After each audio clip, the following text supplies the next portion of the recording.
who are participating in this webinar. I pay my respects to elders, past, present and emerging, and recognise and celebrate the diversity of Aboriginal people and their ongoing cultures and connection to the lands and waters of New South Wales. So thanks for joining us for our second Irish 30 Wellbeing webinar. My name is Roisin. For those of you that didn't join us last week, I'm the Secretary of the Irish Support Agency, and I'm particularly interested in the health and wellbeing programs that we're doing. This is a product of a partnership between two of our volunteers who have brilliantly volunteered their professionalism and expertise to help us develop these workshops. And I will pass you over first of all to Kevin, and he will hand you over then to Ronan. Thank you, Roisin, and good evening, everyone. It's great to see everybody again. Just in terms of logistics, so we are keen to try to keep these sessions as interactive as possible. In saying that, we're all getting used to operating on this Zoom platform, so we would, as Ronan is presenting, just invite you to go on mute, but there will be different points, natural points, where Ronan will pause and will invite questions. So we'd strongly encourage any questions as we go through this. And I'll pass now over to Ronan. Thank you, Kevin, and thanks, Roisin, for kicking us off this evening. So my name is Ronan Mac Domhnail, and I have the pleasure of being one of your co-hosts in this Wellbeing series and supporting the great work that the Irish Support Agency are doing to support the Irish community at this time. So by way of background, I'm from Dublin. I moved to Sydney in 1999. Originally, my background is in technology, but I retrained in the area of neuroscience in 2011. And essentially what I help people do is learn about their brain so they can learn some of the skills and apply tools to change behaviors so that you can create sustainable habits. And we work in a couple of key areas. We work in the area of mental health and well-being and supporting people to create positive behavior change for social impact. We do a lot of work aligned with the United Nations Global Goals for Sustainable Development. So before we kick into this evening's session, and I will be talking about mental resilience, I just want to do a brief arrival exercise. Just want to make sure that we support people and everybody to be as present as we can and possibly be this evening. So I just invite you to take a moment, and if you'd like to close your eyes, if you'd like to. Breathe. Breathe again. Smile. Relax. Arrive. Where you are. Be natural. Open to ease. To being rather than doing. Drop everything. Let go and arrive. Thank you. So our intention, Kevin, Roisin, and myself and everybody in the community, is to primarily create a space of connection for everybody and to support you to navigate this time based on your own individual circumstances and at your own pace. And we also want to share our experiences, our strategies and tips with you over the course of this webinar series. And tonight's theme being mental resilience, we want to make sure that we support you to not think of this as you need to be more mentally resilient or you need to be strong. And we're not coming from a place of judgment, we're coming from a place of support. So very much our intention today is to help you bring awareness to some new strategies and tips and maybe start to integrate them into your lives. So I'm going to share this diagram, which is not the stock exchange, which dropped dramatically a couple of months ago. Some of you may have done an exercise like this where you've got look at some of maybe the highs or the lows in your life. And so I'm just going to share my experience over some of the formative years of my life. So I was lucky enough to go to university and move to Australia in '99, and things kind of seemed to pick up in my life, and I seemed to have a bit of the Midas touch, and no matter what I wanted to do and I tried to put my hand to, I seemed to succeed at it. So I had an ambition to become a private pilot. I always wanted to be a professional pilot at home, but never got selected for Aer Lingus, but got my pilot's license here in Australia.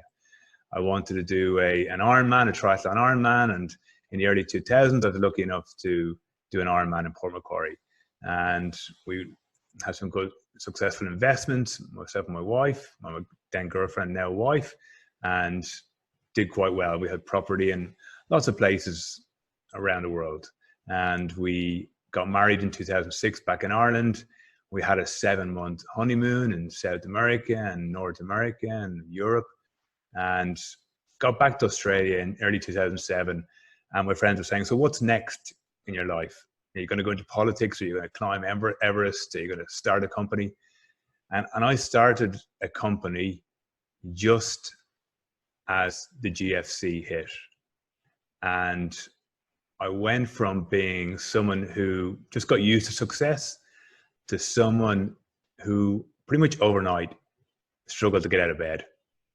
And I socially and disconnected from all my friends. And I just couldn't make sense of this at the time.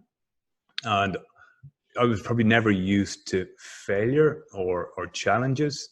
And I was in a bit of a dark place. And one of my friends said to me, would it be useful to get some coaching?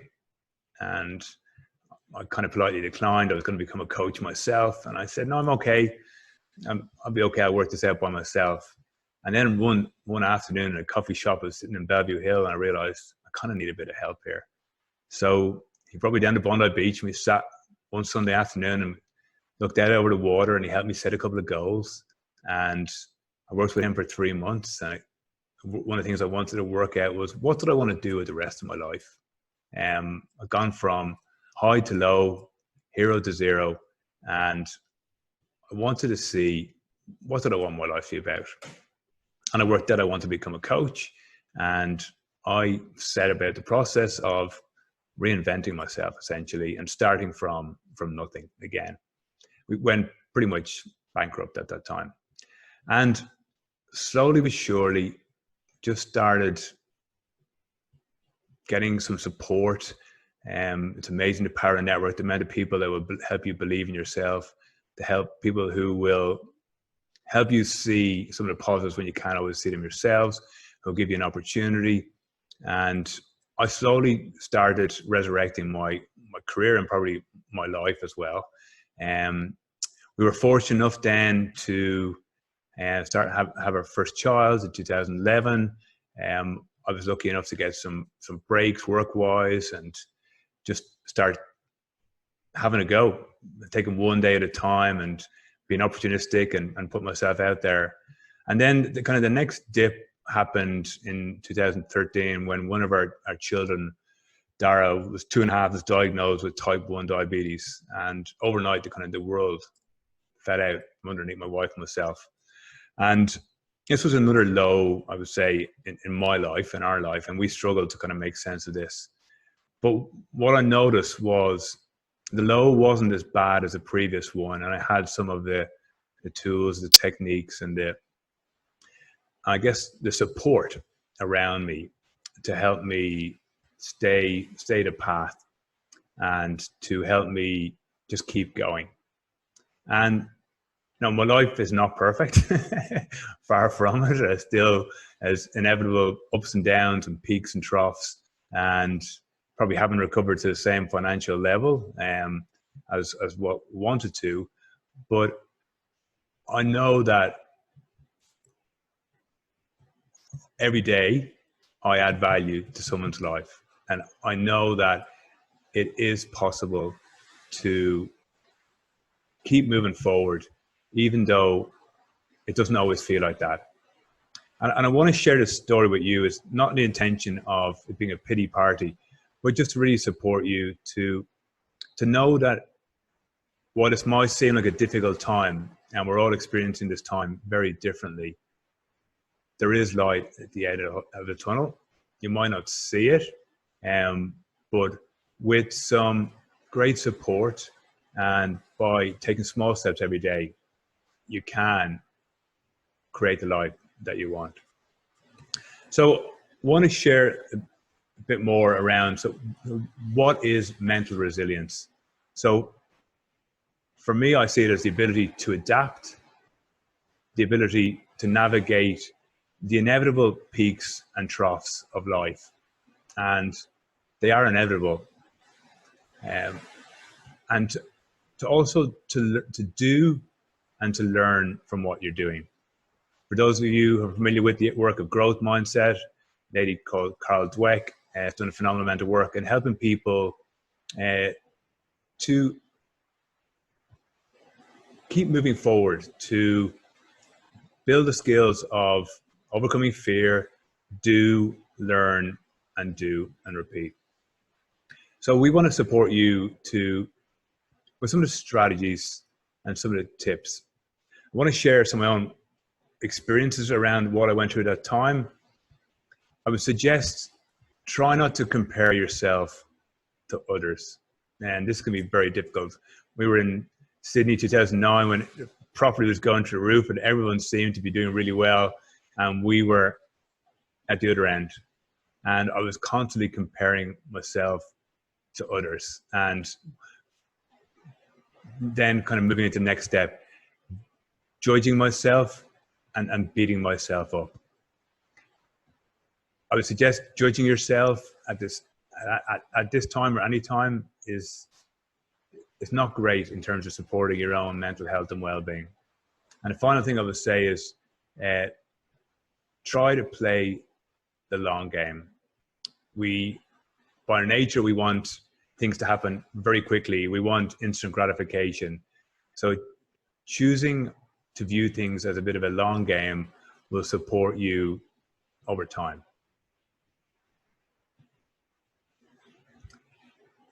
Some of the strategies I would like to share with you are starting with being kind to yourself. We can often be our own worst critics, and we can be very hard on ourselves. So I would suggest exercising some self-compassion for yourself. There's a lot of things that are happening outside your control. There's a lot of things that happen that you can't shape. So understanding what you can control, but starting with some kindness for yourself. And I like to encourage people to think about, if you were talking to a friend, what would you say to them as they were experiencing this time? So try not to judge yourself, but be kind to yourself. I would also suggest build a strong network of support around you, and think of it as maybe having different lanes in your life. People who have got your back are cheering you on more than you could know. And really look to the positive influences in your life. The final kind of high-level strategy I would suggest is use this time for a period of reflection. There's opportunity within this challenge as well. There's an opportunity to go back into your own kind of DNA and think about, what's the difference I want to create in the world? What's the impact I want to make? What strengths do I individually have that maybe nobody else has that I could use? So it can be a time of slowing down. I think many of us experience that. And the challenge is try not to get as caught up in some of the, for want of better words, the rat race that may emerge again. So take a moment to reflect. Some day-to-day tips I'd like to share with you. Start your day with gratitude. Think about what you have as opposed to what you don't have. It's a powerful emotional reframing technique. It helps us, when we see one thing, it primes our brain for the day. You may be waking up thinking, oh, this is not going to be a great day. Think of all the things you need to do on your to-do list. But if you think about and start your day with what you do have, it will set you up very positively. The second day-to-day tip I would suggest is try not to suppress emotions. And big generalization here, us males are not very good in this space. And maybe a lot of times we've been brought up to suppress emotions. I would suggest it doesn't do you well in the long term. So notice what's surfacing and notice what's going on without judging yourself. And also use the time, this might sound a bit technical, but build up your emotional vocabulary. A lot of times when people ask us, how are you? You're like, I'm okay, fine, good, busy, grand. Which one of us doesn't say those things? So use the time to actually build up and double click into some of those feelings. And the final slide I have on just some of the day-to-day tips would be do small steps every day to build long-term habits. As Kevin said last week on the mindfulness exercise, it's like training. You need to you treat your brain and these techniques as a muscle. It doesn't happen overnight. Look for some of the positives. Our brains are not hardwired to see the positives or see the things that we've achieved. So take some time to recognize and acknowledge yourself for what you have done and what you have achieved. And manage your own expectations. Let's not try and do everything in one go. So starting your day with a little bit of focus, maybe having a couple of key things you want to achieve during the day, checking in and notice how you're going with those things, checking in and notice how you're feeling during the day, and using some time to reflect. So I'm going to take a pause there. That's quite a bit. Kevin, do we have any questions, or do you have any questions you want to ask at this time, or yourself or Roisin? Firstly, does anyone have any questions? If you want to take yourselves off mute to ask, or even put something in the chat box. Just while people are thinking about some questions, Ronan, I have a question for you. So firstly, thanks for sharing your story. You really went through the highs and lows by the sounds of it. If you were to have the same thing happen again tomorrow morning as happened back in 2007, now I know you said you had that drop as well when Dara was diagnosed with diabetes, but what would you do if you hit that low again, where you went bankrupt, your whole world has been turned upside down? What would you start with to try to rebuild things again? Yeah, thanks, Kevin. I think the first thing I would have done was maybe ask for help a little bit earlier and not pretending that I had everything together and that I had everything sorted out. So being honest with myself and not knowing that it wasn't a point of weakness to say, I had a challenge, I needed some help. So I think that would be the first thing I would do very differently, Kevin. And I think it's very difficult for us to ask for help. And I think, we often like to see that we're helping others, that we've got, our lives are all sorted. So maybe asking for help, taking off the mask of bravado. I think it's one of the things we're seeing at this time as well. It's actually quite nice that people can actually be who they are. And I know Ireland went through that in 2008 and subsequent years, where people said it was kind of refreshing, where people could kind of be themselves again. And so I think that would be something I'd do very differently, Kevin. And where would you go for help, or where could someone go for help? Yeah, so I would think I think your own network, your friends, like family. I think people are surprisingly more empathetic than what you think, and I think we build up this story in our heads of that people are going to judge you, and they don't. And often I know when I've shared, people have said to me, "Thanks for sharing." I kind of went through something similar before. I think talking about GP, I had another kind of challenge last year as well, and GP was very helpful. I know there's some great support networks out there as well.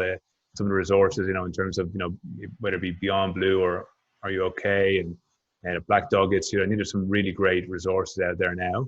And I know in Ireland as well, there's a number of fantastic resources. So I would look to, I would start with my friends. Would be the first place I'd start. Okay. Thank you. Any other questions?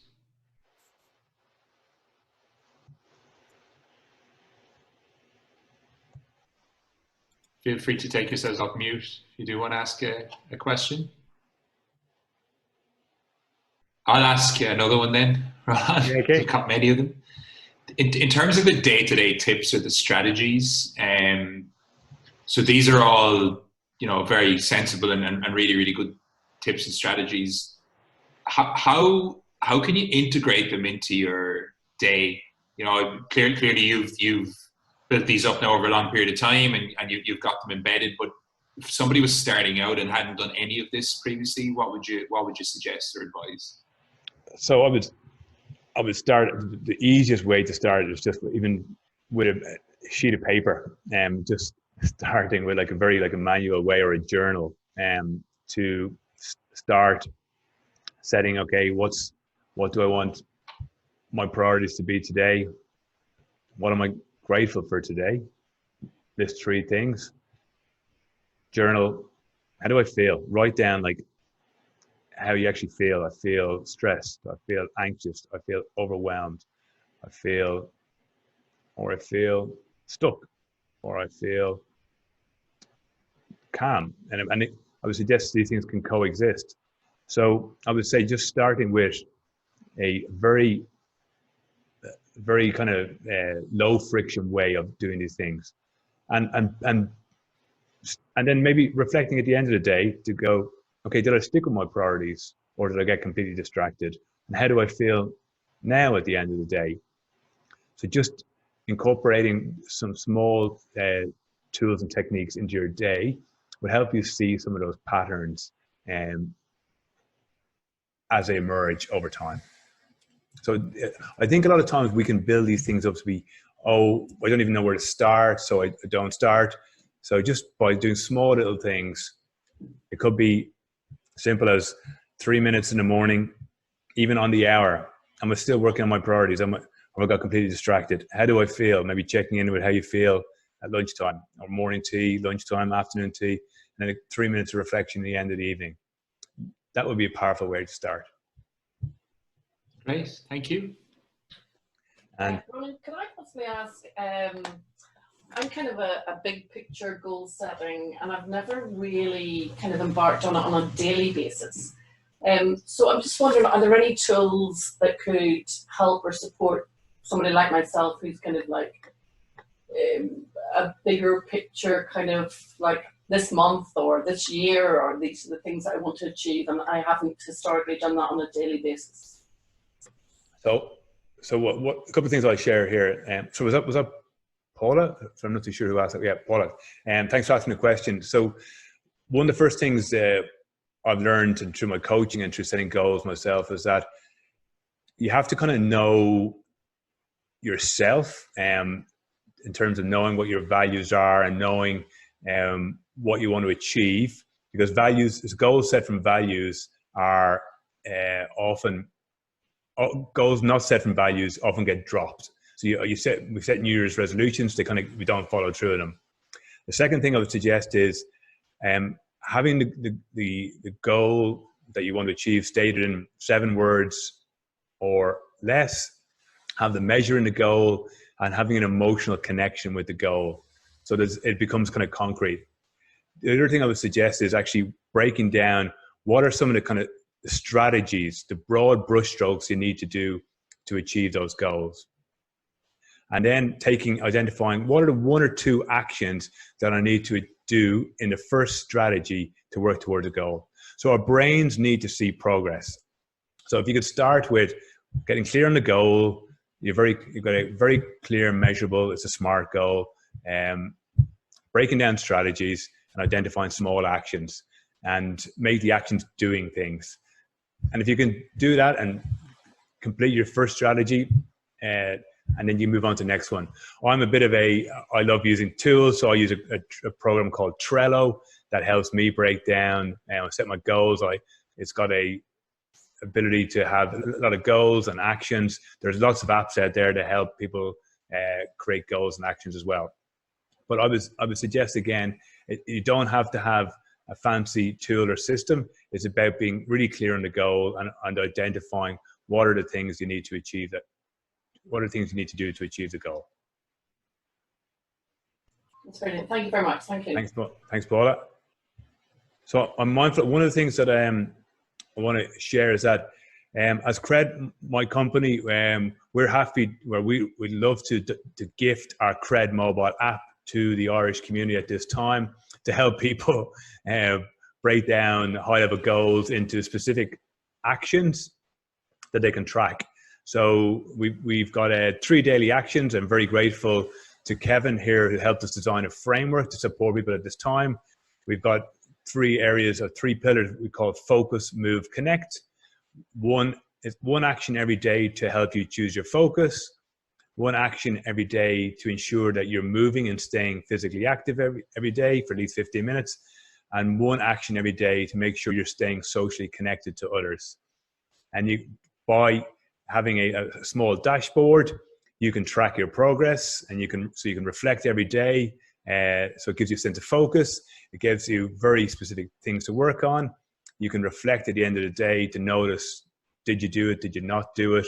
Often we learn as much from what we didn't do. We learn about ourselves, and you see progress over time. And also we've got the ability to check in and notice your energy levels and notice how you feel. So a lot of those tools and techniques we built in, and I've essentially built this of what I kind of needed 5 years ago to kind of help me, I guess, reinvent myself as well. But what we're trying to do is help people take small steps every day to build repeatable habits. And we're delighted to gift this to the community at this time. So we've launched a 30-day mental health and wellbeing challenge. You go to a page where you sign up, you create your account, and you get a link to download the app from the App Store or Google Play. And so if you want to use the Cred mobile app, you go to this page, credhub.org/sign up, or you can just send me an email at Ronan, RONAN, @cred.global, and we've got the contact email in a moment. We're also providing twice daily live 15-minute webinars to help you start the day with focus and help you check in and understand where you're feeling at the start of the day, at the end of the day. And then it's part accountability, it's part helping you set your focus, making sure you are moving and connecting.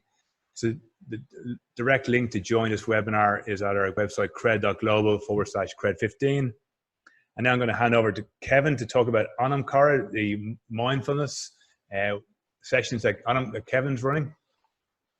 Yeah, so we discussed these for those who were on the call last week. So we do at Anamkara Mindfulness as a group of 6 of us teachers, and we run free 30-minute mindfulness sessions, so teacher-led sessions on Zoom every night, 7 days a week now in Australia at 7:30 p.m.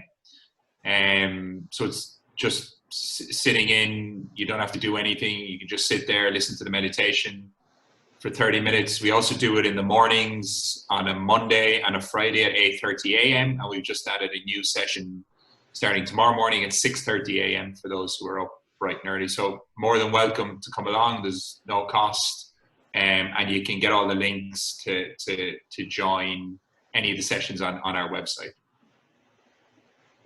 Thanks, Kevin. So here's the contact details for Kevin, Roisin, and myself, and we will try to share these through the Irish Support Agency's social media as well. And next week, Roisin will be leading a session on healthy habits. And we're starting at Same time, 6 p.m. to 6:30 next week. And I just want to leave a final thought with you. I've got 3 young children, and the 3 kids went back to school today. And these were given a pack as a welcome back from the principal and the teachers in the school. And the pack contained the following items we just see. I'm going to just read out some of the things that the description of the welcome back to school kit. Your pack contains a colored pencil to help you make each day bright and colorful, a balloon to help you reach for the sky, glitter glue to remind you of your individual sparkle and to be persistent. Stick with it. A rubber band to remind you to be flexible. A smiley face sticker to help you keep smiling. A Mentos to remind you that each day is a fresh start. A chocolate treat to take a break and enjoy.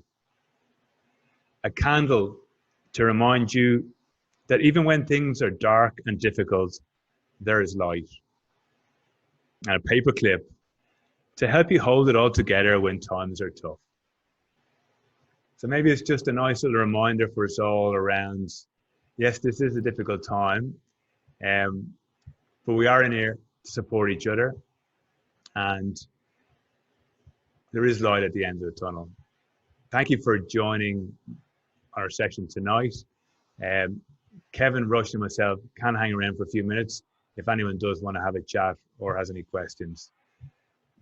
Wishing you a wonderful evening if you need to leave, and look forward to welcoming you back next Monday for Roshan's session. Thank you. Thank you. Can I just say a shout out to Lorraine, because it's her birthday today. I didn't get to see her. Happy birthday, Lorraine. Lorraine. Happy birthday, Lorraine. Happy birthday, Lorraine. Thank you.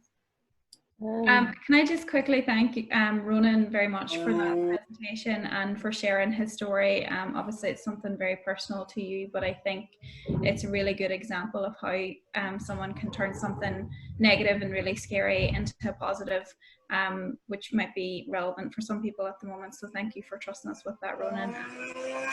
Thanks, Roshan. Thank you, Roshan.